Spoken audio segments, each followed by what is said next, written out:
안녕하세요. 저는 이제 막 결혼 2년 차에 접어든 새내기 새댁입니다. 저는 과거에 시어머니 때문에 스트레스를 엄청 받았을 때도 있었는데요. 남편이 중간 역할을 제대로 잘 해줬기 때문에 지금은 시어머니에 대한 스트레스 없이 평온하게 잘 지내고 있습니다. 제 경험으로는 고부 갈등이 있다고 해도 남편만 제대로 중심을 잡으면 이혼까지는 안 가게 되는 것 같아요. 저희 남편은 결혼했으니 저랑 꾸린 가정이 가장 1번으로 여겨야 할 자신의 가족이라는 생각이 뚜렷한 사람이었습니다. 그렇기에 어머님의 말도 안 되는 행동에도 휘둘리지 않고 적극적으로 해결을 했고 단호하게 나선 게 아닌가 싶어요. 물론 그 이면에는 남편 역시도 어머님께 속상했던 게 많았다고 하지만요. 저희 시부모님은 따로 사시는데요. 아버님은 은퇴 후 귀농해서 고향으로 내려가 혼자서 사시고요. 어머님은 시골 생활 못한다고 그냥 도시에 남으셨다고 했습니다. 제가 아는 건 여기까지였는데 나중에서야 알고 보니 어머님과 아버님은 이혼만 안 했다 뿐이지 진작에 남남이나 다름없는 사이였더라고요.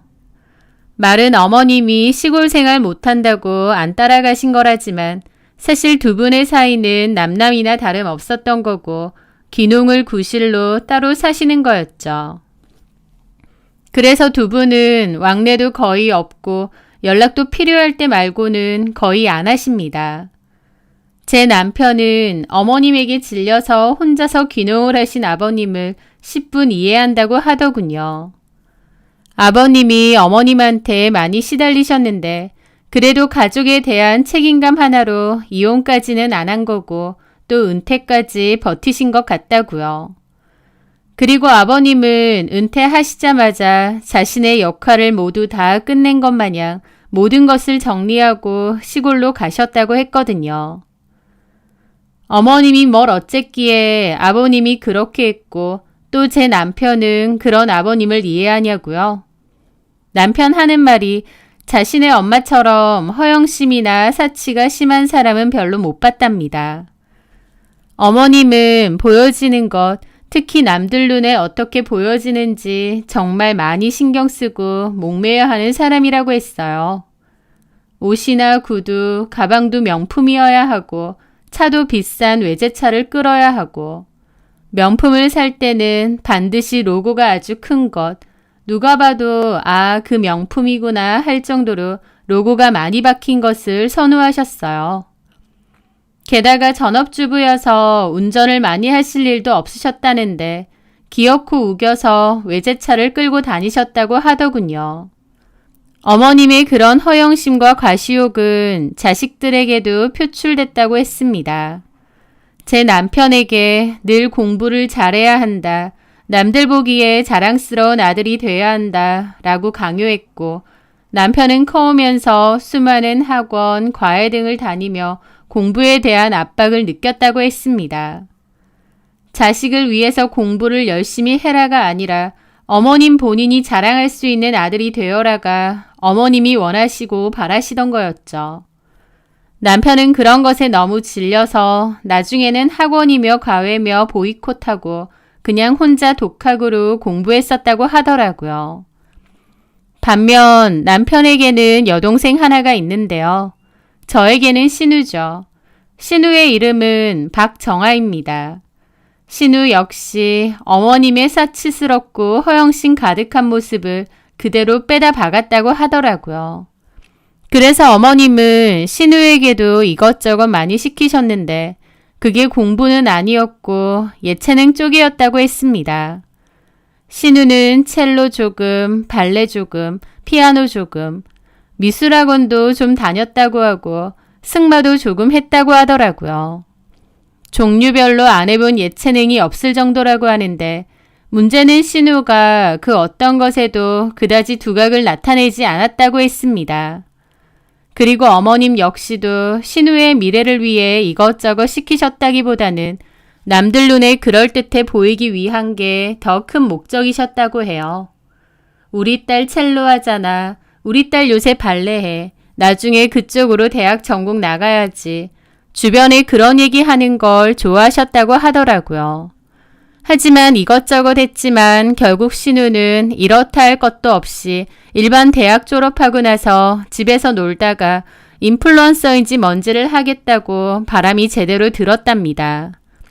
하여튼 어머님의 사치, 허영, 과시욕은 상상 이상이었는데 그걸로 아버님과도 갈등이 심했다고 하더군요. 아버님은 중견기업 임원까지 하셨기 때문에 벌이가 괜찮으신 편이었다고 하고 모든 경제권을 어머님을 믿고 일임했었다고 했습니다. 실제로도 어머님이 아버님께 따로 저축 잘하고 있다는 얘기도 종종 하셨다고 했고요. 그런데 나중에 아버님이 확인해 보니 저축은커녕 아버님이 준 돈 다 까먹고 빚까지 있었다고 하더라고요.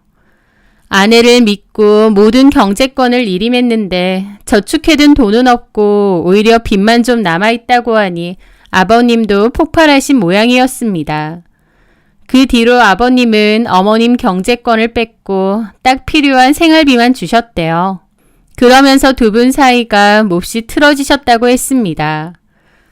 어머님은 아버님이 생활비밖에 안 주시다 보니 그 돈을 저희 남편에게서 많이 받아내셨다고 하고 야금야금 카드론이나 주변에 빚도 좀 지고 그러셨던 모양이더라고요. 하여튼 그런 돈 문제로 아버님하고 사이가 안 좋았다가 아버님이 은퇴하시자마자 퇴직금 중 일부만 어머님께 드리고 시골로 바로 내려가셨다고 했어요. 그리고서는 아예 남남처럼 사시는 거라고 했죠. 하여튼 이게 저의 시댁 이야기입니다. 남편과 연애할 때 어머님과 집안 이야기는 몇 번 들었어요. 남편이 자기랑 결혼할 거면 자기 집 분위기에 대해서도 얼추 알고 있어야 되지 않겠냐면서 솔직하게 말했거든요. 그때는 그런가 보다 하고 말았습니다.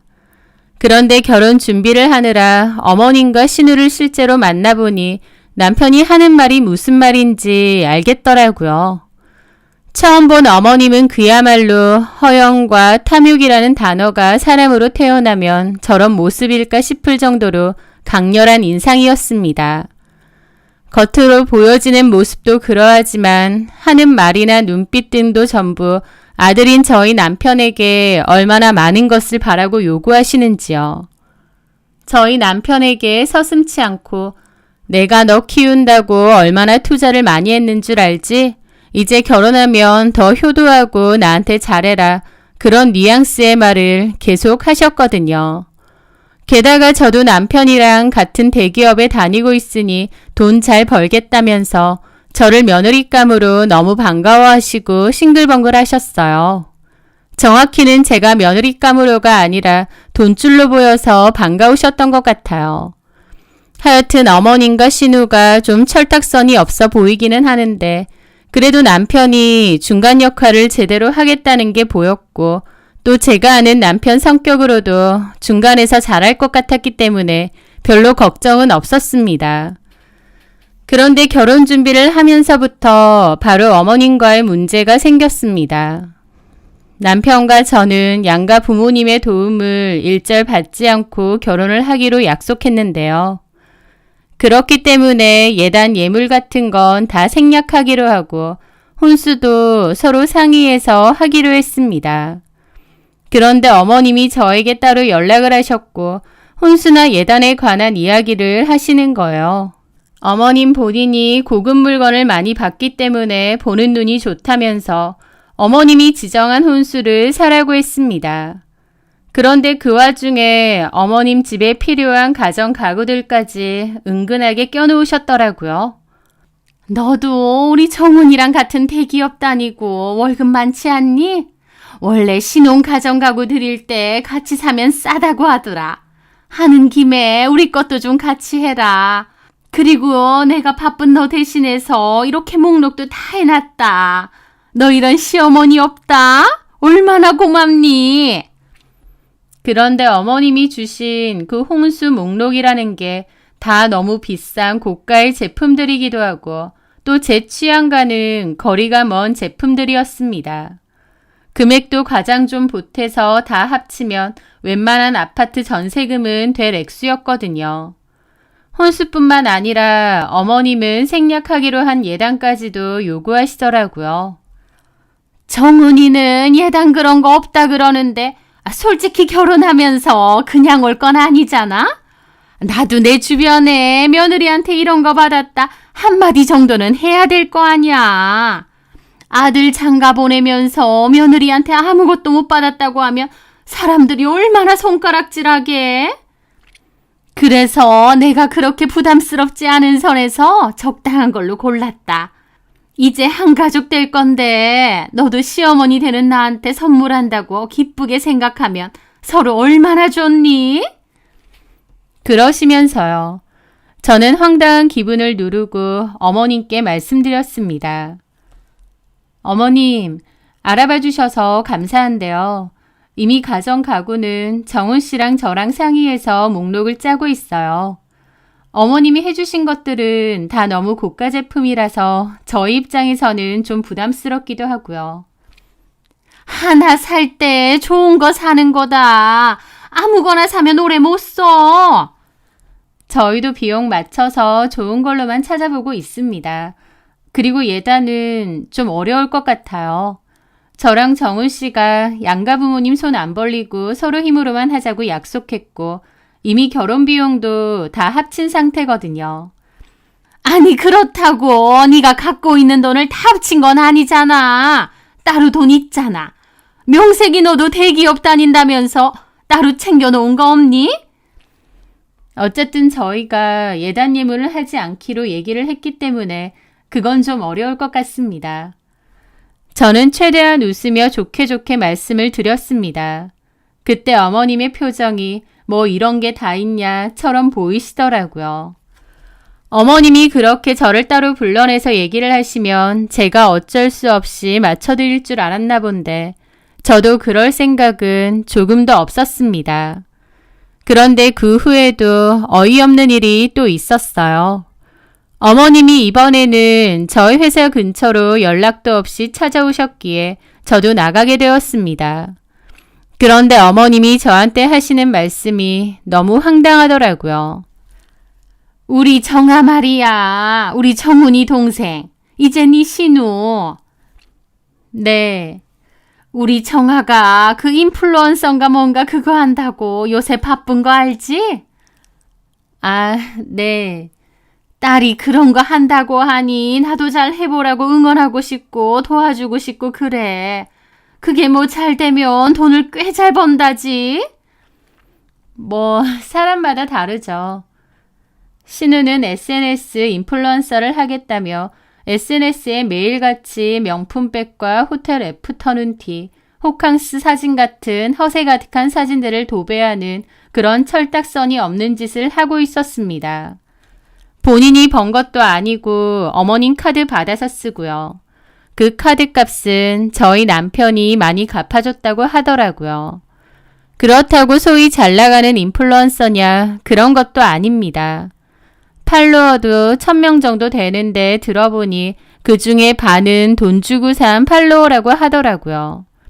솔직히 신우가 엄청 예쁜 것도 아니고 진짜 부자라서 보는 재미가 있는 것도 아니고 말을 잘하거나 재미있는 컨텐츠가 있는 것도 아니고 인플루언서가 될 만한 능력이 아무것도 없는 것 같았습니다. 그냥 돈 쓰고 다니는 것, 사진 찍어서 전시하는 것, 그 이상 그 이하도 아니었죠. 남편도 그걸 보면서 철딱선이 없다고 언제 철들지 모르겠다고 한숨 쉬고요. 그런데 어머님이 대뜸 신우의 그런 이야기를 하시면서 저한테 황당한 부탁을 하시는 겁니다. 너 우리 정훈이랑 결혼하면 어쨌든 우리 집안의 맏며느리 아니니? 하나밖에 없는 동생이자 신우가 뭐라도 해보려고 노력하니까 니네가 좀 도와주는 게 좋지 않겠어? 형제가 잘 되면 너네한테도 좋은 거고. 그래서 말인데 정아가 그 인플루언서인가 그거 하려면 돈이 좀 든다는데 투자한다고 생각하고 돈 좀 도와줘. 저번에 혼수랑 예단은 네가 칼같이 거절해서 내가 더 이상 얘기 안 했다만 이건 다른 문제잖니? 너 이런 것까지 거절하면 나 진짜 섭섭하다. 결혼도 전에 시어머니랑 섭섭해서 좋을 거 있니? 그러시는 겁니다. 그러니까 신우의 그 인플루언서 놀이에 제가 돈을 내라 이거였어요. 이게 무슨 귀신 씨나라 까먹는 소리인가요? 그리고 투자는 무슨 투자인가요? 자기 분수에도 맞지 않은 비싼 음식, 비싼 호텔, 비싼 옷 등에 돈 펑펑 쓰고 다니면서 허영심 가득한 사진이나 올리고 놀러 다니는데 그걸 제 돈으로 도와주라고요? 신우 놀고 먹는데 제 돈을 내라 그거잖아요. 너무 어이가 없었습니다. 어머님, 그건 좀 아닌 것 같아요. 그리고 저희도 결혼 준비 때문에 돈 들어갈 일이 얼마나 많은데요. 내가 뭐 엄청 달라는 것도 아니고 그냥 투자한다 생각하고 조금씩만 도와주는 정도만 주면 되잖아. 뭐 신우 용돈이라고 생각해도 좋고. 아가씨가 학생도 아니고 제가 용돈을 왜 줘야 되는지 잘 모르겠습니다. 그러자 어머님 미간이 확 찌푸려지는 겁니다. 너 그렇게 안 받는데 참 정없다. 네? 결국 형제 아니야. 우리 정화가 잘 되고 지 밥벌이는 해야 너희한테도 좋은 거 아니겠니? 가족끼리 뭘 그렇게 각박하게 따지니? 그러시는 겁니다. 어머님의 태도에 저도 확 불쾌해지더라고요. 그러는 어머님은 저한테 뭐 맡겨놓으셨나요? 저는 그 자리에서 정중하지만 단호하게 거절했습니다. 말도 안 되는 그야말로 어처구니 없는 요구였으니까요. 그랬더니 어머님은 저보고 좀 이기적인 것 같다는 소리까지 하셨어요. 저는 어머님의 이런 언행을 참고 싶지 않았습니다. 막말로 결혼 안 해도 그만인데 결혼도 전에 돈을 요구하질 않나 함부로 비난을 하시질 않나 못 참겠더라고요. 저는 남편에게 이 모든 얘기를 다 했습니다. 그리고 결혼을 깨겠다고 했어요. 나는 이런 취급받으면서 결혼할 생각 없다고요. 제 말에 남편 뒤집어졌죠. 그리고 어머님한테 난리쳤습니다. 왜 저한테 뒤에서 몰래 돈 요구하느냐고요. 부모 자식 인연 끊겠다 어쩐다 소리까지 나올 정도로 뒤집어 엎은 것 같고 어머님도 다시는 그런 얘기 안 하겠다고 하셨죠. 저는 그래도 파혼하려고 했는데 남편이 저 없으면 안 된다고 얼마나 붙잡던지요. 결국 저는 남편에게 중간 역할 제대로 해달라고 하고 나서 다시 결혼 준비를 이어나갔습니다. 그리고 결혼을 했는데 사실 그 일의 여파로 어머님과 제 사이가 썩 좋지는 않았죠. 어머님에게 저는 할 말 다 하는 절대 손해 안 보려고 하는 싸가지 없는 며느리였을 테니까요. 어쨌든 결혼을 했고 남편이 중간에서 잘 잘라내고 역할을 잘했기 때문에 어머님하고 직접적인 갈등은 없었습니다. 그런데 그 갈등이 참 애먼 곳에서 터지게 되었어요. 결혼 후 저희 친정 부모님은 한우 암소 갈비집을 오픈하셨어요. 원래 지인분이 하던 곳인데 저희 부모님이 퇴직금 털어서 인수를 받으신 거죠. 오랫동안 비법도 배우고 일도 배우시면서 준비하셨던 거고 드디어 인수를 하신 거였습니다. 두 분은 정말 열심히 하셨고 맛있고 임신 좋고 밑반찬도 다 맛있다며 입소문이 나서 금세 자리를 잘 잡게 되었습니다. 하루하루 열심히 바쁘게 일하시는 부모님이 참 대단하고 존경스러웠죠. 그렇게 저는 시댁 식구들을 데리고도 한번 저희 부모님의 가게에 갔었습니다. 어머님에게도 신우에게도 내가 살 테니까 마음껏 드시라고 했죠. 어머님은 고기가 정말 부드럽고 맛있다며 엄청 잘 드시고 좋아하시더라고요. 저는 저희 부모님 매출도 올려드릴 겸 시어머니께 식사 대접도 할 겸 기분 좋게 계산을 하려고 했는데 저희 부모님이 됐다고 그냥 가라고 하시는 겁니다. 아, 왜 그래 엄마. 내가 일부러 돈 내려고 모시고 온 거야. 아우 됐어. 그냥 가. 그러더니 저희 어머님께 그러시더라고요. 사부인, 식사는 어떠셨어요? 나름 뭐 나쁘지는 않네요. 내가 입이 워낙 고급이라서 아무 고기나 못 먹거든요. 이 정도면 나쁘지 않습니다. 그러시더라고요. 맛있다고 엄청 잘 드셔놓고 또 저렇게 말하시는 게 살짝 얄밉긴 했지만 어쨌든 잘 드셨다니 저도 기분 좋았죠. 그런데 돈이 꽤 나왔는데도 저희 엄마가 그냥 긋고 가라고 하시는 겁니다. 그래서 저희 남편이 장모님 그러면 안 되죠. 나중에라도 편하게 와서 식사를 할 수가 없어요. 아이고 됐네. 가족끼리 무슨 계산이야. 그냥 가라니까. 나 바빠서 여기서 신랑이 못해. 어머님 모시고 어서들 가. 그럼 조심히 가시고 다음에 또 봬요. 하면서 엄마는 그냥 들어가 버리시는 겁니다. 그래서 저희 남편이 자기야, 내가 나중에 어머님 계좌로 돈 보낼게. 그런데 그걸 들은 어머님이 저희 남편 등짝을 착 때리시는 겁니다. 장모님이 됐다는데 뭘 그렇게까지 해? 못 들었니? 가족끼리 무슨 계산이냐고 하시잖아. 엄마, 그건 아니죠. 저희가 팔아드릴 겸 온 건데. 어쨌든 당사자가 됐다잖아. 니네 돈 많아? 그러면 그 돈 나한테 줘라. 그러시는 겁니다. 저는 좀 어이없었지만 남편이 저한테 살짝 나중에 장모님 계좌번호 알려줘 라고 했기에 저도 그냥 넘어갔습니다. 그런데 그 일이 있고 한 달 정도 지났을 무렵이었어요. 저는 저희 엄마에게 정말 황당하다 못해 분노가 차는 이야기를 하나 들어야 했습니다. 저는 몰랐는데 그 사이에 어머님이 매출을 올려주니 많이 하시면서 저희 엄마한테 따로 연락을 해서 예약을 하셨대요. 그리고 어머님 모임이 있는데 그 모임을 저희 부모님 가게에서 하셨다는 거예요. 당연히 그 얘기만 들으면 저희 부모님 매출 올려주시려고 한 거니까 너무 감사하죠. 그런데요, 문제는 드시고 계산을 안 하셨다는 겁니다. 사람이 많아서 가격이 꽤 나왔는데 계산을 안 하시면서 나중에 따로 드릴게요 그러시더래요. 그래서 저희 부모님은 어머님이 나중에 계좌로 보내실 건가 했다는데 돈은 전혀 안 들어왔답니다. 엄마 아빠도 좀 속상하긴 하지만 그래도 사부인이니까 좋게 넘어가려고 했고 저한테도 따로 얘기하려고는 안 하셨대요. 그런데 어머님이 그 뒤로 또 오셨다는 겁니다. 이번에는 예약 없이 그냥 친구들 데리고 오셨고 또 잔뜩 드셨다네요.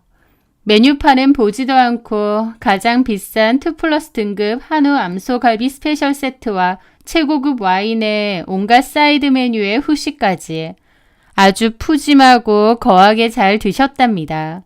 그리고는 아이고 내가 지갑을 깜빡 잊고 안 가져왔네.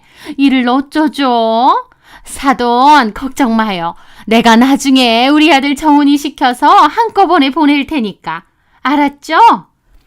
그러고는 그냥 친구들 데리고 우르르 가버리셨다는 겁니다. 그렇게 2번이나 소위 먹튀를 하셨다 보니 저희 부모님 가게에도 손해액이 상당했습니다. 저희 부모님은 이걸 저한테 알릴까 말까 하시다가 또 오실 것 같아서 결국 얘기한다고 하시는 거예요. 저는 그걸 듣는데 너무 기가 막혀서 입이 떡 벌어지더라고요. 저는 바로 어머님께 전화해서 따졌죠. 어머니, 저희 부모님 가게에 친구분들까지 다 데리고 오셔서 드시고 돈도 안 내고 가셨다면서요. 그것도 2번씩이나. 이건 아니지 않나요? 제가 따지자 어머님은 제 말투를 꼬투리 잡더라고요. 너 지금 이게 뭐 하자는 거야? 내가 네 친구니? 어디 시어머니한테 전화해서 그따위로 목소리를 높여? 너 정훈이가 네 편 들어준다고 무서운 게 없니? 어머니, 다른 얘기하지 마세요. 지금 저희 부모님 가게 와서 식사하시고 계산도 안 하신 거 그거 얘기하는 거잖아요. 나중에 보내신다고 해놓고 왜 안 보내시는 거예요? 깜빡했다. 어쩔래? 아니 사돈도 그 돈을 꼭 받아야겠다니. 딸 자식 시집 보내놓고 참 야박하게들 구시네. 어머니, 이건 아니죠. 이거 명백한 사기예요. 뭐? 사기? 야, 너 지금 그게 시어머니한테 할 소리니? 이 버르장머리 없는 게? 그리고 내가 언제 안 낸다고 했어? 나중에 우리 정훈이 시켜서 갚는다고 몇 번을 말했어. 너네 부모님한테도 그렇게 전해. 줄 테니까 그렇게 야박하게 굴지 마시라고. 그렇게 전화를 끊으시는 겁니다. 저는 너무 화가 났고 남편에게 이 모든 어처구니 없는 사실을 다 얘기했습니다.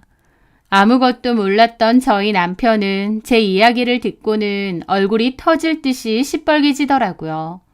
그리고는 한동안 아무 말 없이 입술만 깨물고 있는 겁니다. 자기 엄마가 하다 그런 짓까지 하니까 남편도 충격이 꽤나 큰 모양이었죠. 어머님 진짜 너무하신 거 아니야? 앞으로도 또 찾아가시면 어떡해? 당신한테 받으라는데 솔직히 당신한테 받는 거 결국 우리가 내는 거잖아.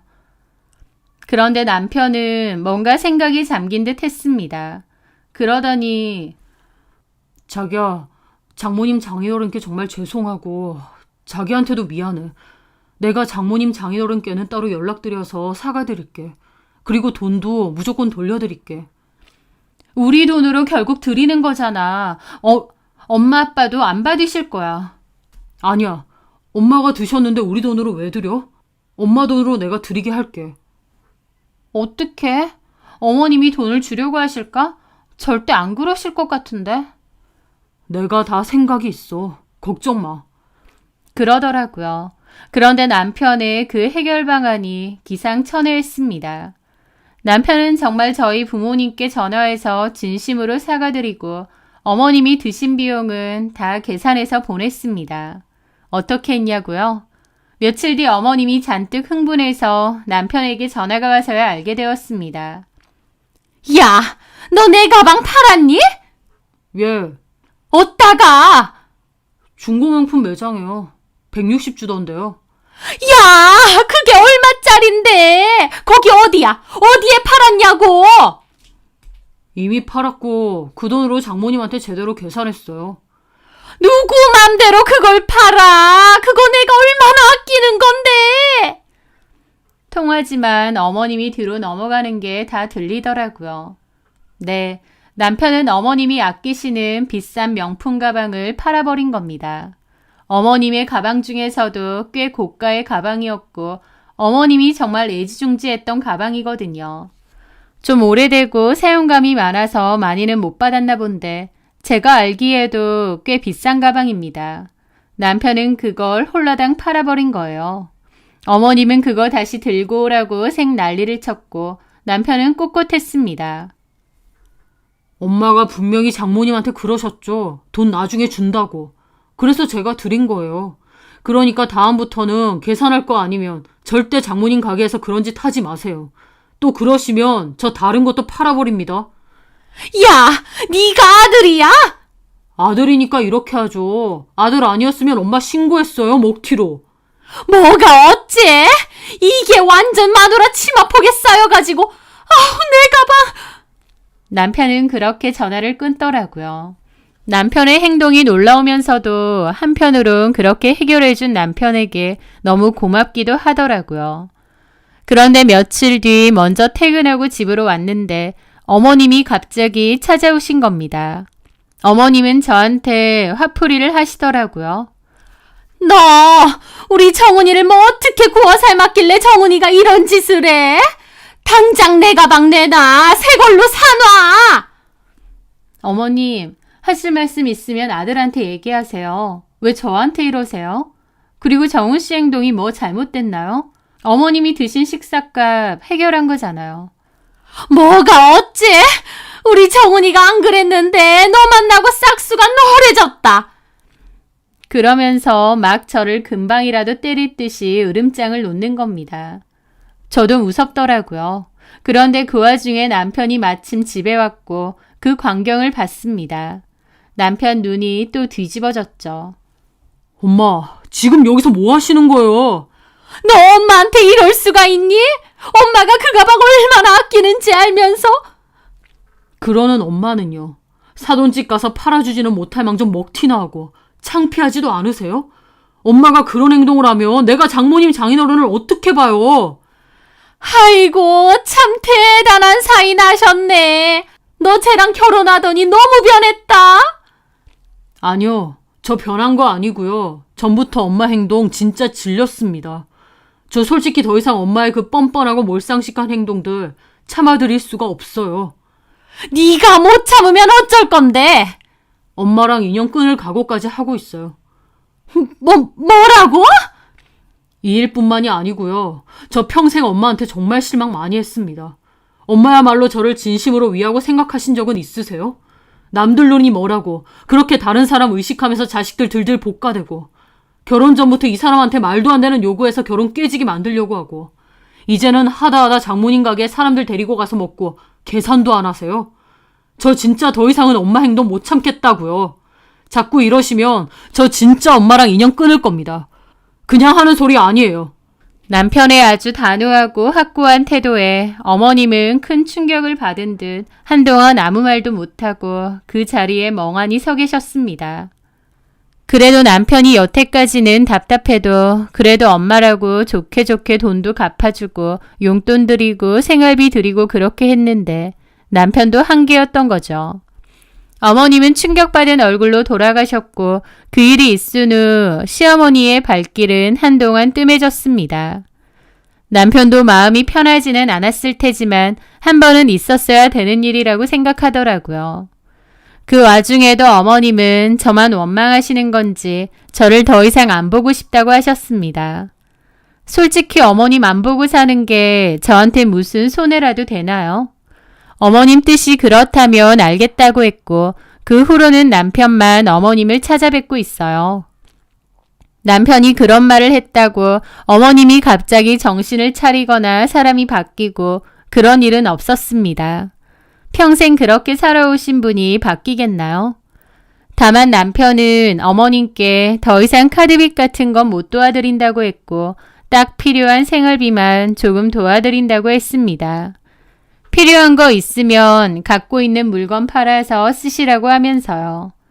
어머님은 저희 남편더러 지네 아빠랑 똑같은 짓 한다고 거품 무셨지만 어쩌겠나요. 돈이 아쉬운 건 어머님인데요. 어쨌든 남편은 그래도 자식이니 최소한의 도리는 하겠다고 했고 그것까지 제가 뭐라고 할 순 없었죠. 결국 그 사건 이후로 저는 꼭 필요한 일 아니면 거의 시댁에 가지 않고 남편도 꼭 필요한 일 아니면 안 갑니다. 저는 별로 아쉬울 것도 힘들 것도 없이 남편과 둘이서 함께 잘 지내고 있어요. 어머님과 저의 갈등이 해소된 건 아니지만 그래도 남편이 제 편에 서서 문제를 해결하려고 노력해준 덕분에 저는 큰 위로와 함께 작지만 확실한 힘을 얻을 수 있었던 것 같고 어머님도 자기 뜻대로 안 된다는 걸 깨닫고 많이 꺾이신 것 같기는 합니다. 앞으로는 지금처럼 시댁과의 관계는 최소한으로만 유지하면서 제 남편과 저의 행복에 집중하며 살아가려고 합니다. 저의 긴 이야기 끝까지 들어주셔서 정말 감사합니다.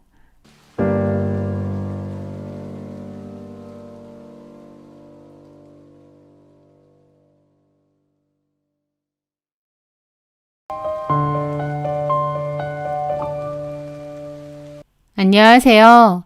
저는 유아용품 디자이너이자 이혼 후 엄마와 살고 있는 30대 후반의 여자입니다. 이혼하고 엄마랑 살고 있다니 제 인생이 좀 서글프게 느껴지실 수도 있겠지만 저는 지금이 가장 행복하고 마음이 편하고 좋습니다. 최악의 결혼을 했고 결국 이혼도 했는데 그 결혼 생활이 좀 짧았던 것이 그나마 위로라면 위로겠네요. 제 지난 이야기들을 들려드리기 위해 이렇게 사연을 적어봅니다. 저는 제가 돌이 되기도 전에 아버지가 돌아가셨어요. 엄마가 사진으로 아빠를 보여주셔서 그나마 얼굴은 알지만 아빠에 대한 어떤 추억도 기억도 거의 없습니다. 엄마는 남편을 일찍 잃고 평생 자식을 위해 당신의 모든 것을 바치며 헌신적으로 살아오신 분입니다. 엄마를 생각하면 늘 가슴 한구석이 먹먹하게 아려오고 뜨거운 눈물부터 차올라요. 그 모진 세월, 그 숱한 고생과 서름 등 여린 엄마 혼자 어떻게 다 감당하셨을지 젊은 날의 엄마를 떠오르면 가슴이 먹먹합니다. 외할머니께서는 젊은 나이에 청산 과부가 된 엄마에게 차라리 저라는 짐덩이를 맡기고 새 출발을 하라고 말씀하셨대요. 엄마 입장에서는 재혼을 하는 게 더 나을지도 몰랐는데 제가 있으면 재혼이 쉽지도 않을 뿐더러 재혼할 상대나 새로운 시댁의 구박 또한 불보듯 뻔한 일이었을 테죠. 외할머니는 그렇게 하라고 여러 번 설득을 하셨던 것 같은데 저희 엄마는 저를 절대 포기하지 않으셨습니다. 재혼할 생각도 없고 저 키우면서 혼자 살겠다고 하셨죠. 형편이 넉넉한 것도 아니고 혼자 몸으로 자식을 키우며 살아가는 것이 쉬운 일은 아니셨을 겁니다. 그래서 엄마는 억척스럽고 치열하게 살아오셨는데요. 식당일, 공장일, 파출부일, 안 해본 일이 없으셨다고 해요. 엄마의 고생을 알기에 엄마는 제게 세상 그 무엇과도 억만금과도 바꿀 수 없는 가장 감사하고 존경하며 사랑하는 유일한 분입니다. 저는 제품 디자인을 전공하고 그 유아제품 관련 회사에 디자이너로 취업을 했습니다. 제가 회사에 다니게 되고 어느 정도 돈을 벌고 모으기 시작하면서도 엄마는 여전히 새벽부터 밤 늦게까지 빌딩 청소 일을 손에서 놓지 않으셨어요. 혹여나 다 큰 딸에게 짐이 될까봐 당신 몸이 부서져라 일하시는 엄마를 보면 늘 마음 한구석이 아프고 죄송스러운 마음뿐입니다. 이제 엄마는 내가 책임지겠다고, 그만두시라고, 좀 쉬시거나 친구분들과 놀러 다니시라고 여러 번 설득을 했음에도 몸 건강한데 놀아서 뭐 하겠느냐. 아직은 내가 충분히 더 벌 수 있다. 네 앞가림이나 잘하고 돈 잘 모아둬라. 엄마 줄 생각 말고. 그 돈으로 나중에 네가 필요할 때 요긴하게 써라 라고 하시며 웃으시는 분이었습니다. 그러면서 엄마는 저보고 남자친구는 없느냐 소리를 잘하셨어요. 제가 건실하고 마음 따뜻한 좋은 남자를 만나기를 바라셨죠. 저 역시도 평생 고생만 하신 우리 엄마께 살갑게 자라는 그런 사윗감을 짠하고 보여드리고 싶었습니다. 그리고 저 자체도 단란하고 행복한 가정을 꾸리고 싶었고요. 하지만 현실은 제 간절한 바람과는 너무나 달랐던 것 같아요. 나머지에서는 똑부러지고 야무지단 소리를 곧잘 듣는 저인데 소위 야무지다는 성격과 남자 보는 눈은 전혀 다른 문제인가 봅니다. 저의 남자 보는 눈은 정말이지 형편없다 못해 바닥이었거든요. 회사 선배 언니의 소개로 만난 그 남자의 이름은 조민찬이었습니다. 조민찬은 스포츠센터에서 일하는 헬스 트레이너였죠. 처음 만났을 때 그는 아주 유쾌하고 농담도 잘하는 주변을 밝게 만드는 에너지가 넘치는 사람이었습니다. 훤칠한 키에 운동으로 다져진 다부진 몸매도 보기 좋았고요. 사실 저는 모태솔로까지는 아니지만 연애 경험이 그리 많지는 않았거든요. 그 전까지는 남자나 연애에 큰 관심이 없기도 했고요. 그랬던 제가 그 노련하고도 매력적으로 보이는 그 남자에게 홀딱 반한 거죠. 제가 보는 조민찬은 건강하고 활기차 보였고 사람들에게도 싹싹하게 구는 성격 좋고 남자다운 그런 사람이었습니다. 저도 엄마가 그맘때쯤 결혼 이야기를 조금씩 꺼내기도 하셨고 또 주변에 결혼하는 친구들이 많았거든요. 그래서 저도 결혼해서 안정적인 가정을 꾸리고 싶다는 마음이 조금씩 커갈 때였습니다. 어떻게 보면 타이밍이 딱 맞았던 거죠. 저는 결혼을 슬슬 하고 싶어졌을 때고 그때 마침 제 앞에 조민찬이라는 남자가 나타났으니까요. 그렇게 저희는 좋은 감정으로 만나오다가 불과 6개월 만에 마치 뭔가에 홀린 듯 서둘러 결혼식을 올렸습니다. 남자 경험이 많지 않은 데다 결혼에 대한 갑작스러운 조급증이 생겼던 저는 제대로 된 이성적인 판단을 못했던 것 같기도 해요. 사실 조금만 객관적으로 따져보면 조민찬은 결혼 상대로서 그리 괜찮은 사람은 아니었거든요. 그래서 저도 조금 신중하게 더 오랫동안 그 사람의 본 모습을 지켜봤어야 했는데 저는 순식간에 그 남자에게 빠져들었고 결혼을 너무 쉽게 선택하게 되었습니다. 그 빠른 선택이 제 인생에 얼마나 큰 후폭풍을 몰고 올지 꿈에도 모르고 말입니다. 결혼과 동시에 제가 꿈꿨던 달콤한 신혼생활과는 정반대의 현실이 펼쳐졌습니다. 연애 시절 그렇게 유쾌하고 성실하며 에너지 넘쳐 보였던 남편의 진짜 모습이 나왔거든요. 결혼도 이미 했겠다. 저한테 굳이 잘 보여야 될 이유도 없다 보니 결혼과 동시에 남편의 본성은 다 드러났습니다. 극도로 게으르고 무책임하며 자기 중심적이고 이기적인 인간의 모습으로요. 아, 피곤해 뒤지겠네. 밥은? 왔어?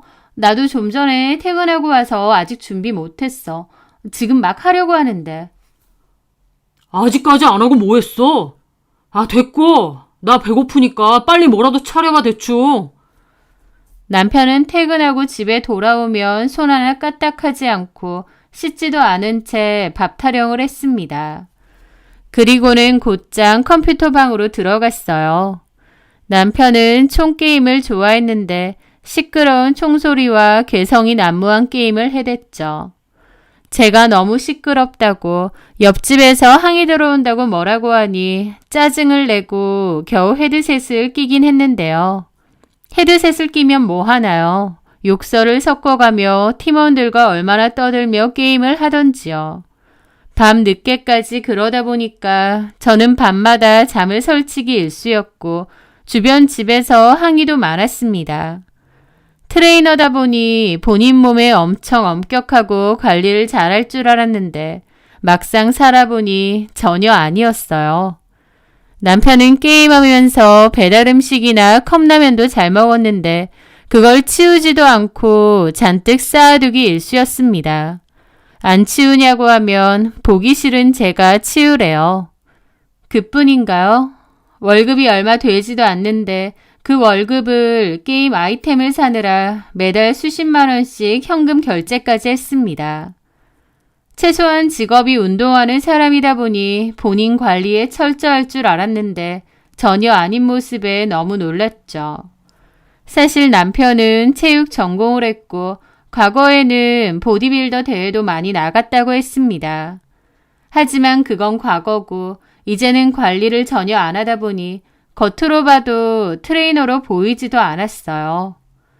연애할 때는 몸이 약간 퉁퉁한 것이 비수기라서 그렇다고 또 한참 관리 시즌에는 빡세게 한다고 하길래 그 말을 믿었는데 결혼하고 보니까 비수기고 뭐고 남편은 전혀 관리를 안 하더라고요. 트레이너 몸이 그 모양인데 누가 남편에게 개인 PT를 받고 싶겠나요? 그러다 보니 개인 PT 회원도 별로 없는 것 같고 그에 따른 PT 수당도 없고 월급도 적었던 거죠. 연애 때는 따로 살다 보니 남편의 생활 습관이 이토록 엉망인 줄 몰랐습니다. 주말이면 새벽 늦게까지 게임을 하다가 해가 중천에 뜰 때까지 잠만 잤는데요. 집안일도 전부 제 몫이 되더라고요. 청소, 빨래, 요리, 분리수거까지. 저는 아침부터 저녁까지 파김치가 되도록 일하고 들어와서도 집안일에 시달려야 했죠. 제가 그런 문제로 잔소리라도 할라치면 남편은 아주 귀찮다는 듯이 인상을 팍 쓰거나 이어폰을 귀에 꽂고 저를 철저히 무시해버렸습니다. 이런 문제로 저희는 정말 하루가 멀다 하고 지겹도록 다투게 되었죠. 자기야, 제발 게임 좀 그만하고 집안일 좀 도와주면 안 돼? 나도 회사 일하고 오면 너무 피곤하단 말이야. 아, 시끄러워. 게임하는데 방해하지 마. 아, 그리고 집안일은 원래 여자가 하는 거 아니야? 아, 뭘 이렇게 유난이야. 요즘 세상에 그런 말이 어딨어? 그리고 우리 맞벌이잖아. 그런데 집안일은 왜 나 혼자 해야 되는데? 아, 몰라. 말 시키지 마. 그런 식입니다. 속이 부글부글 하더라고요. 남편이 아니라 무슨 애새끼 마냥 구니까요. 그런데 더 기가 막히고 저를 환장하게 만들었던 것은 따로 있었습니다. 바로 시댁 문제였죠. 남편은 분명 결혼 전에는 저에게 시대가 어느 때인데 아직도 며느리 도리 타령이냐며 질색을 했던 걸로 아는데 결혼하고 나니 그래도 할 건 해야 된다고 생각한다. 한 집안에 시집을 왔으면 기본은 해야지 라고 말이 바뀌었습니다. 남편은 이틀에 한 번씩은 꼭 시부모님께 전화해서 안부 전화를 해야 되는 거 아니냐고 했고 2주에 한 번은 무슨 일이 있어도 반드시 시댁에 방문해서 얼굴을 비춰야 된다고 강요했거든요. 결혼하고 보니 자기도 철드는 것 같다면서 부모님께 효도를 하고 싶고 어쩌고 저쩌고 하는 겁니다. 자기가 효도하면 누가 뭐라고 하나요? 그 효도를 저한테 대신 해달라고 하니 문제지요. 그리고 웃긴 게 자기 부모님은 그렇게 챙기고 싶어하고 연락 자주 해야 된다고 하면서요. 정작 장모님인 저희 엄마에게는 결혼 후 단 한 번도 먼저 전화 한 통 한 적이 없는 겁니다. 보다 못한 제가 우리 엄마한테 전화 좀 드려봐 서운해하시겠다라고 하면 네가 하면 되지. 귀찮게 뭘 그런 걸 나한테 시켜. 불편한데. 그래도 사위인데 안부 전화 한 통 하는 게 그렇게 어려워? 아, 나한테 그런 거 강요하지 마. 진짜 질색이니까. 아, 나 누가 나한테 잔소리하는 거 딱 질색이고 우리 엄마도 나한테 그렇게 안 했어. 그리고 너네 엄마한테는 네가 알아서 해. 저는 그 말에 너무 놀랐죠. 지금 뭐라고 했어? 니네 엄마? 아, 말꼬투리 좀 잡지 말고. 결혼 전에는 쿨해 보이더니 결혼하니까 진짜 짜증나게 군다 너. 심지어 이렇게 말도 안 되는 소리까지 짓거렸습니다. 그런데 진짜 웃긴 게 제가 만약 시어머니 보고 너네 엄마라고 하면 자기는 저를 가만두지 않겠답니다. 그게 와이프인 저한테 할 말인가요? 너무 기막히기도 하면서 진짜 뭔 짓이라도 할까봐 두렵기도 했습니다. 운동을 하는 사람이라 덩치도 크고 눈도 희번뜩했거든요. 연애 시절 그 유쾌하고 다정하며 사람 좋아 보이던 모습은 온데간데 없이 사라지고 매사 양아치 마냥 건들거리고 진지함이라고는 눈꽃만큼도 찾아볼 수 없으며 세상 모든 일에 삐딱하고 비아냥거리기만 하는 최악의 남자로 변해버린 겁니다. 저는 결혼 초부터 이 결혼을 한 제 자신을 원망하고 후회했습니다. 그리고 결혼 전 엄마 말을 제대로 안 들은 것에 대해서도 크나큰 후회를 했죠. 왜냐면 저희 엄마가 결혼 전 제 남편이랑 대화를 해보고 나서 저한테 그러셨거든요. 어딘가 모르게 가볍고 책임감이나 예의가 없어 보인다고. 제가 결혼 후에 고생할 것 같으니 결혼은 조금 더 신중하게 시간을 두고 다시 한번 생각해 보라고 하셨거든요. 엄마도 하나밖에 없는 자식인 저를 위해 얼마나 면밀히 사윗감을 살펴보셨겠나요. 엄마가 그렇게 말리는 건 다 이유가 있는 거였는데 그 당시 제대로 된 콩깍지가 아주 단단히 그것도 2겹, 3겹으로 씬 저는 엄마의 그 피 같은 충고를 귀담아 듣지 않았습니다. 오히려 엄마가 뭘 몰라서 그래. 민찬 씨 그런 사람 절대 아니야. 나한테 얼마나 잘하는데 하면서 오히려 남편 역성까지 들었죠.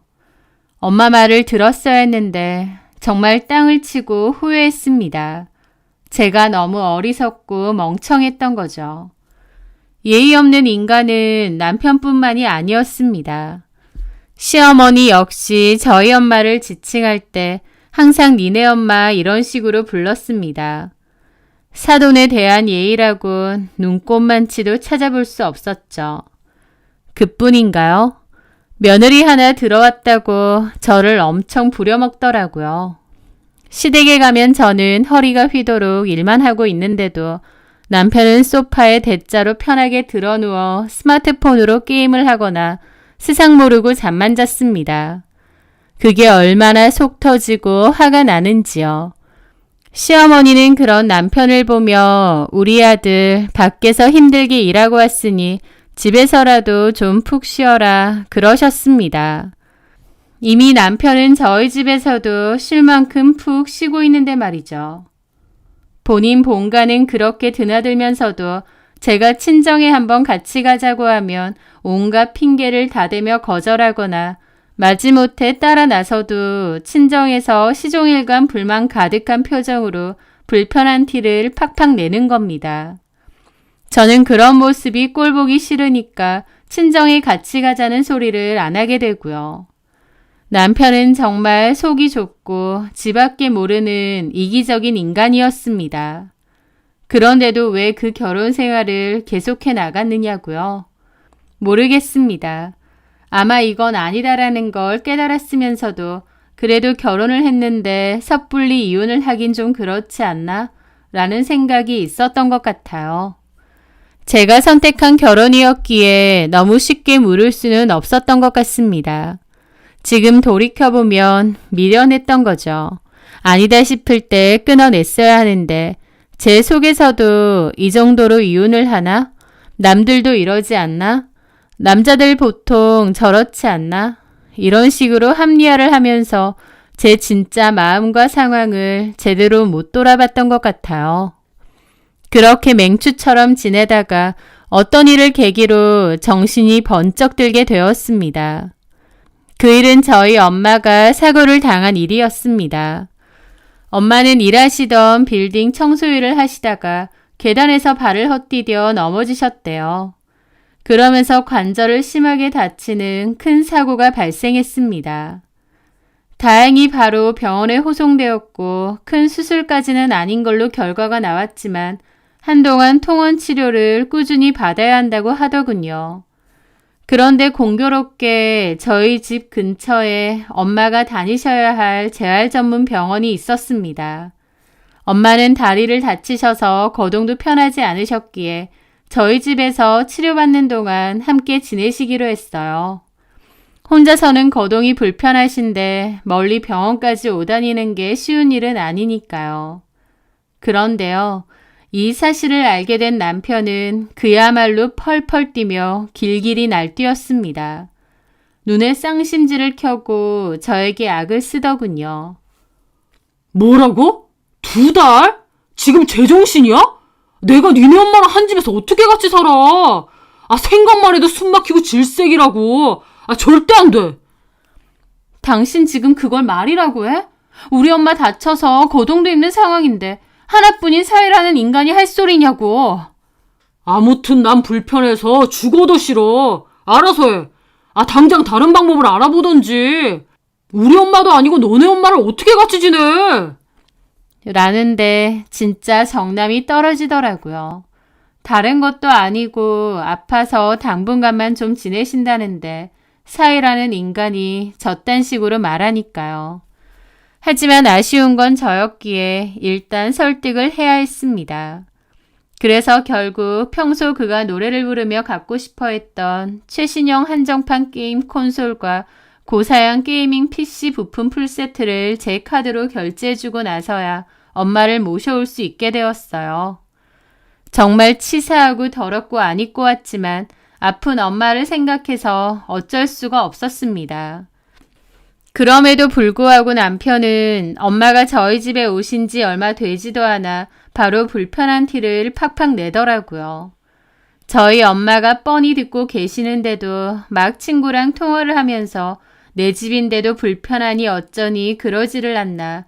저희 엄마한테도 장모님 다리 이제 괜찮으신 것 같은데 병원에서 그렇게 오래 오라고 하나요? 저희 집에 계속 계실 거예요? 안 불편하세요?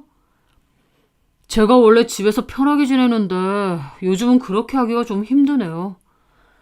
라며 노골적으로 예의 없게 저희 엄마에게 눈치를 주는 겁니다. 기가 막혔죠. 당연히 저희 엄마도 엄청 불편해하셔서 몇 번 집으로 돌아가신다고 한 걸 제가 겨우 붙잡았습니다. 어쨌든 치료는 받아야 되지 않겠느냐고요. 게다가 남편은 이 사실을 시부모님께 그대로 일러바치기까지 했죠. 아니나 다를까 시어머니는 바로 제게 전화를 걸어 고래고래 소리를 질렀습니다. 예, 선영아. 내가 듣자 하니 너네 엄마가 너네 집에서 지내신다며?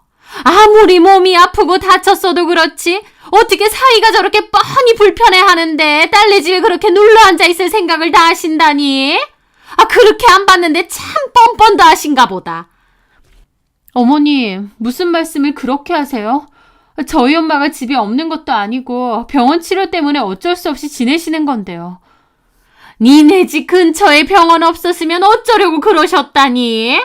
그리고 치료고 뭐고 사이가 그렇게 불편해하는데. 뭐가 그렇게 불편한가요? 저희 엄마가 뭘 어째셨다고요? 너 같으면 안 불편하겠니? 그리고 너 지금 나한테 꼬박꼬박 말 대답하니? 뭘 잘했다고?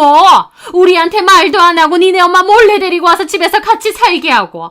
정작 내 아들은 집에서도 눈치 보고 불편하게 만들고. 뭐가 눈치가 보이고 불편해요. 민찬 씨 전혀 눈치도 안 보고 하고 싶은 말 다 하는데요. 그러면 그런 말도 안 하니? 자기 집에서 편하게 못 있는 것 자체가 불편한 일이야.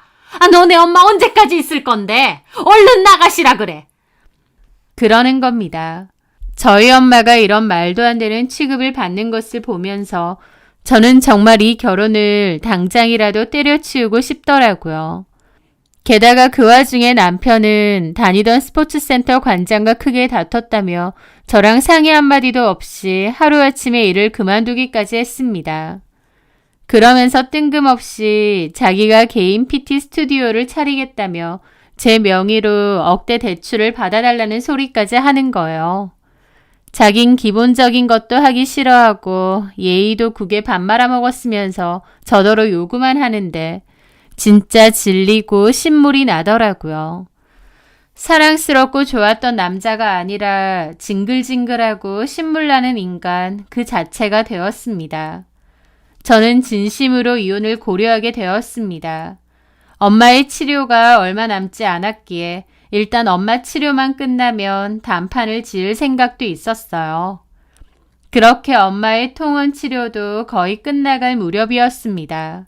엄마는 그 주 주말에 집으로 돌아가시기로 했어요. 저는 엄마가 계실 때는 이혼 얘기를 하면 큰 소리가 날 수도 있으니 엄마가 가시고 나면 이혼 얘기를 하고 이 말도 안 되는 결혼 생활에 종지부를 찍겠다고 마음을 먹고 있었습니다.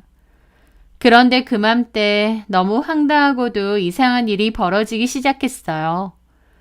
그맘때쯤 저녁이었는데 퇴근하고 집에 돌아오니 남편이 곰탕을 끓이고 있는 겁니다.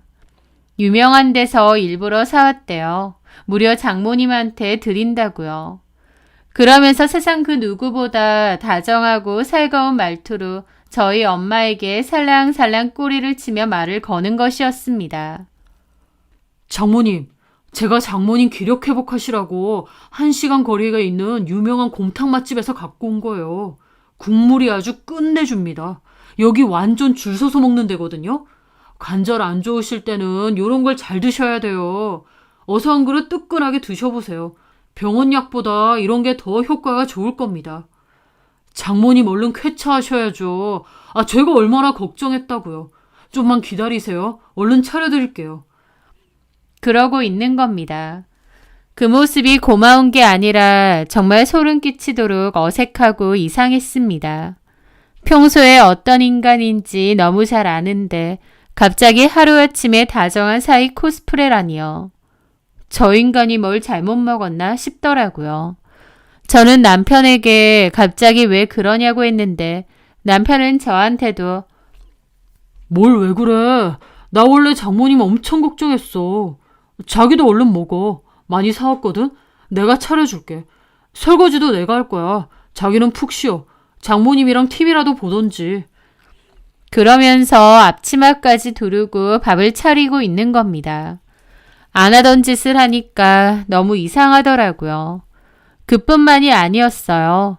저희 엄마께 계실 때 불편한 건 없으셨느냐, 더 잘해드리지 못해 죄송하다. 병원 갈 일 있으면 무조건 자기가 데려다 드리겠다. 그냥 자기를 개인 기사로 쓰셔라 그러고 있는 겁니다. 제가 도대체 갑자기 왜 이러느냐 물어도 내가 잘못 생각했어, 자기야. 장모님이면 나한테 엄마나 다름없는 존재잖아. 내가 그동안 싸가지 없게 굴어서 미안해. 나 이제라도 자기한테도 장모님한테도 정말 잘할게. 그러더라고요. 그 모습이 진짜 조금도 믿기지가 않았습니다. 무슨 꿍꿍이가 있는 걸까 싶기만 했죠. 그리고 남편만 그런 게 아니었어요. 갑자기 시부모님까지도 이상하게 나왔죠. 저희 엄마가 집으로 돌아가시기로 한 전날 시부모님이 벼랑간 백화점 식품관에서 엄청 비싼 과일 바구니를 한아름 들고 오신 겁니다. 새아가 이거 백화점 식품관에서 사온 과일인데 사부인 좀 드시라고요. 이것저것 많이 드셔야 잘 낫습니다. 그래도 병원 치료가 잘 돼서 다행이에요. 저희도 얼마나 걱정했다고요. 막 그러시는 겁니다. 저희 엄마 보고 너네 엄마 거리며 무시하던 평소와는 전혀 다른 모습으로 말이죠. 저는 남편과 시부모님의 갑작스러운 태도 변화가 너무나 이상하고 의아했지만 며칠 지나지 않아 왜 그랬는지 그 소름 끼치고 역겨운 이유를 똑똑히 알게 되었습니다. 그들의 검은 속셈을요. 바로 저희 엄마가 평생을 사셨던 오래되고 낡은 아파트가 재개발 확정이 되었다는 사실을 남편과 시댁 식구들이 뒤늦게 알게 된 것이었습니다. 조합 설립 인가가 나면서 이미 그 동네 집값이 수천만 원이나 폭등했고 본격적인 시행이 확정되면 최소 억대의 엄청난 프리미엄이 붙을 거라는 이야기가 파다하게 돌고 있었거든요. 저랑 엄마는 당연히 알고 있었는데 남편 놈은 생전 장모님 뵈러 오는 일도 없으니 그런 상황도 몰랐겠죠. 그러다가 얼마 전 알게 된 것 같았습니다. 한마디로 그 재개발 보상금을 노리고 본인 사업 자금을 얻어낼 검은 속셈으로 갑자기 태도를 싹 바꾸고 저희 엄마에게 온갖 아양을 떨었던 겁니다. 그의 머릿속에는 이미 장모님의 재개발 아파트로 자기 사업 미천을 마련할 계산뿐이었겠죠. 게다가 시부모님도 이 일에 동조를 한 거고요. 이 모든 더러운 사실을 알고 나니 남편과 시부모의 위선적이고 가증스러운 모습에 있는 정 없는 정이 다 떨어지더라고요. 아니, 정이 떨어지는 정도가 아니라 너무 역겨워서 도저히 견딜 수가 없을 지경이었죠. 제가 진짜 기분 나빴던 건 뭐냐면요. 남편이나 시부모님이나 예의나 도리를 몰라서 저희 엄마를 무시하고 함부로 대했던 게 아니라는 사실이었습니다. 사람 자체가 기본적으로 무식하고 예의가 없어서 장모님과 사돈에게도 너네 엄마 거리고 그토록 싸가지 없게 구는 줄 알았는데 막상 저희 엄마에게서 돈이 나올 수 있다고 생각하니 저토록 싹싹하고 예의 바르게 나오는 거잖아요. 한마디로 사람을 봐가며 자신들의 이익과 손익에 따라서만 교활하게 태도를 바꾸는 이기적이고 계산적인 인간들이라는 거죠. 오히려 가식적으로 대하는 그 모습을 지켜보며 그동안 저와 저희 엄마를 얼마나 우습게 보고 하찮게 여겼는지 뼈저리게 느낄 수 있었습니다. 저희 엄마는 이미 남편과 시댁의 그 검은 속셈을 다 알고 계셨고 씁쓸하고 허탈한 미소를 지으시며 제 손을 그저 꼭 잡아주셨습니다. 그 눈빛에서 저는 모든 것을 읽을 수 있었습니다. 저는 하루라도 빨리 이 지긋지긋한 결혼 생활과 치졸하기 그지없는 남편, 시부모와 마침표를 찍어야 된다는 것을요. 하지만 이혼할 때 하더라도 제가 느낀 그 더러운 기분 남편과 시부모에게 조금이라도 느끼게 해주고 싶더군요. 그래서 시댁 갈 일 있을 때 일부러 갔습니다. 평소 같으면 저한테 밥 차리는 거 다 부려먹고 그랬을 테지만 이번에는 막 가식적으로 웃으면서 새아가 좀 쉬어라 그러시더군요. 그래서 네, 좀 쉴게요. 피곤해서요. 그러고 진짜 소파에 드러누웠습니다. 아니에요, 어머님. 이럴 줄 알았겠지만 제가 바로 알겠다고 하고 드러누워서 폰만 보고 있으니 시부모님도 남편도 황당한 표정을 짓더라고요. 남편도 저한테 한마디 하려다가 그냥 말고요. 어머님이 밥 다 차렸다고 하길래 그제야 일어나서 밥 먹었습니다. 그리고 다 먹자마자 그냥 소파로 가서 다시 앉았어요. 이거 안 치우고? 피곤해서. 네가 좀 치워. 너네 집이잖아. 그랬습니다. 제 모습에 남편은 순간 화가 엄청 난 표정이었다가 이내 꾹 참는 것 같더라고요. 많이 피곤한가 보네. 알았어. 시어머니도 저를 띠껍게 보시기는 하는데 그러든가 말든가 그냥 드러누워서 깎아주는 과일까지 먹었습니다. 그리고 시어머니가 엄마는 집으로 잘 가셨느냐, 그 근처가 재개발로 시끌벅적하더라, 그런 운을 띄우더라고요. 저는 대꾸 않고 핸드폰만 보며 과일만 먹었습니다. 그랬더니 남편이 자기야, 엄마가 물어보시잖아. 왜 대답이 없어? 그러는 겁니다. 그래서 제가 그랬죠. 뭐? 못 들었어. 니네 엄마가 뭐랬는데? 그랬죠. 제가 니네 엄마라고 하니 남편도 시부모님도 입이 뜨악하더라고요. 니네 엄마라니. 왜? 니네 엄마잖아. 우리 엄마 아니고. 야, 아무리 그래도 그렇지 시어머니한테 니네 엄마라고 하는 며느리가 어딨어. 왜? 너 여태까지 우리 엄마 보고 항상 니네 엄마라고 했잖아. 니네 엄마도 그렇게 말했고. 그쵸? 저희 엄마 말하실 때 그렇게 말하셨잖아요. 제가 들은 게 몇 번인데요. 그랬습니다. 제 모습에 시어머니는 화가 잔뜩 나서 눈을 부릅뜨며 따지더군요. 너 왜 이러는 거니? 어디서 배워먹은 버르장머리야? 그 말에 웃으며 그랬습니다.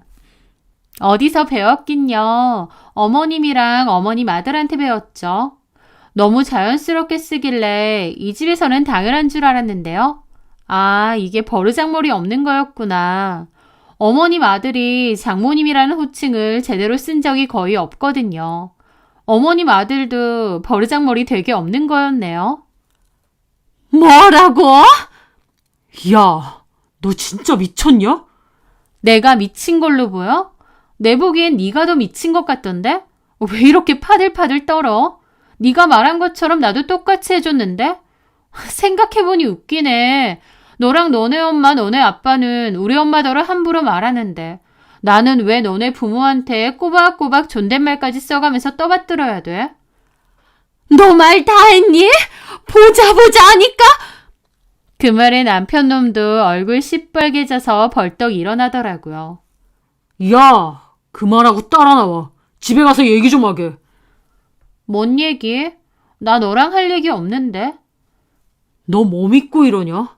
너네 엄마 집 재개발 된다고 그러니까 뭐라도 되는 줄 알아? 라며 본색 제대로 드러내더라고요. 저도 코웃음 쳤습니다. 그러는 너는 우리 엄마 집 재개발 소식 들리니까 이제 와서 장모님 해가면서 곰탕 사다 바치고 니네 부모는 과일 바구니 들이밀고 진짜 웃기지도 않아서 못 봐주겠다. 저는 코웃음 치며 자리에서 일어났습니다. 이혼하자. 나 너랑 더 이상 못 살아. 이런 인간인 줄 알았으면 애초에 결혼 안 했어야 하는데 그때는 내가 어리석어서 몰랐고 지금이라도 바로 잡아야겠어. 이혼? 누구 맘대로? 내가 이혼하겠다는데 맘대로지 누구 맘대로긴. 뭐야? 이게 진짜? 하면서 저를 때리려고까지 하는 겁니다. 저는 기가 막혀서 그랬죠. 진짜 밑바닥 다 나오네. 나한테 손끝 하나라도 대봐. 나 여기 오기 전에 내 친구한테 얘기해놨어. 내가 10분 뒤에 연락 안 하면 경찰에 신고해달라고. 나는 네가 이 정도 인간인 줄 너무 잘 알았거든. 어디 해봐. 그랬더니 남편도 어이없는 표정을 짓더라고요. 그렇게 저는 남편과 시부모를 한 번씩 쳐다보고 그곳을 빠져나왔습니다. 좀 떨리고 두렵기도 했지만 그래도 하고 싶었던 말 다 하고 나니 속 시원하더라고요. 저는 남편의 무책임하고 기만적인 행동 및 시댁의 지속적인 무시와 폭언 등으로 결혼 생활을 이어나갈 수 없다고 주장하며 이혼을 청구했습니다. 다행히 저희 사이에는 아이도 없었고 혼인 기간도 비교적 짧았기에 큰 문제 없이 이혼은 마무리되었어요. 비교적 빨리 마무리가 되긴 했지만 그래도 그 이혼 과정 자체가 저에게는 너무나 지긋지긋하고 신물나는 시간이었습니다.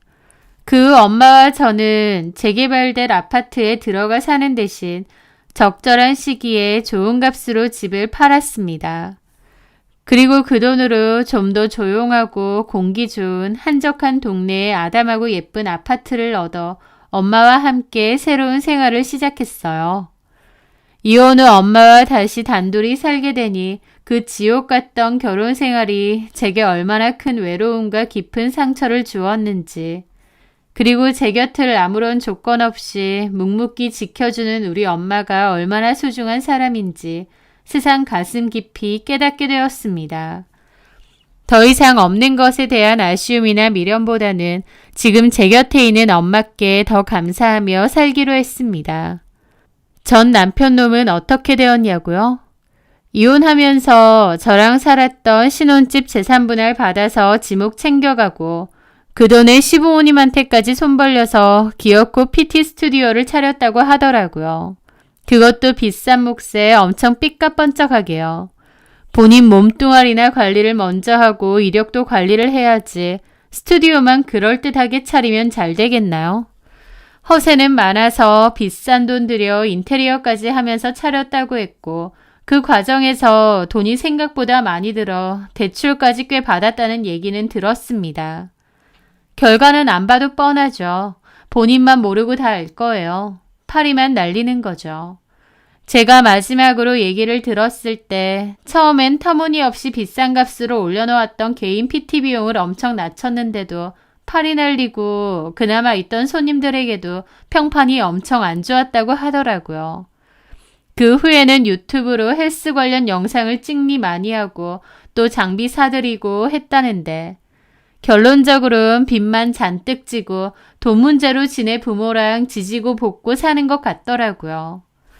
결혼하고 나니 철이 드네 이제라도 효도를 하네 어쩌고 입만 살아서 떠들더니 참 좋은 효도를 하는 것 같습니다. 그런 인간들이랑 하루빨리 끝낸 게 얼마나 다행인지요. 요즘 저는 엄마와 함께 맛있는 것도 직접 해먹고 가까운 곳으로 주말마다 나들이도 다니고 밤 늦도록 도란도란 이야기도 나누면서 하루하루 행복하고 평화로운 시간을 보내고 있습니다. 저의 유일한 가족이자 저를 이 세상 그 누구보다 가장 사랑해 주시는 우리 엄마. 이제는 제가 엄마를 든든하게 지켜드리며 살아갈 겁니다. 그 어떤 시련이 닥쳐와도 저는 더 이상 예전처럼 약하거나 어리석지 않으니까요. 제 길고 아팠던 하지만 이제는 웃으며 말할 수 있는 이야기를 들어주셔서 정말 감사합니다.